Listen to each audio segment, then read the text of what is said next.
Welcome to QuickPixel, and we are making a circular pixel stretch effect for this video. So let's get into it. So first of all, I am making a canvas that is 1280 and 720. Now you need to import your image. So if you would like to use the one I am using for this video, you can check out the link in the description. So I'm gonna import it, hit enter and just rasterize it. So I'm gonna choose this single column marquee tool and come here and then just click on it. So it will make a selection.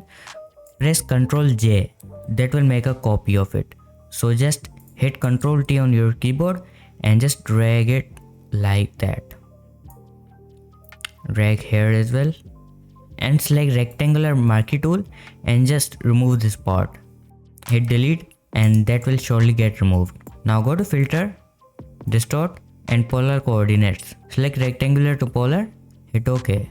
So press Ctrl and T on your keyboard, but you can also do edit to transform and just make it a perfect circle.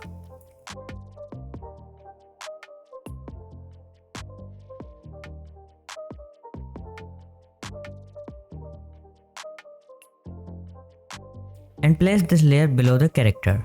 I think it's looking good, so select the eraser tool and just remove this part. Also, let me just change the background color real quick. Something like this will be really nice. Now just select the brush tool, right click and select soft round with 0% hardness on it. So just press Alt on your keyboard and choose a darker color like this. And just make a new layer and just tap on it. Put the layer above the character and set it to screen. And I think we are done with it. So that was it for the video. If you like to see more videos like this, consider subscribing and see you in the next one.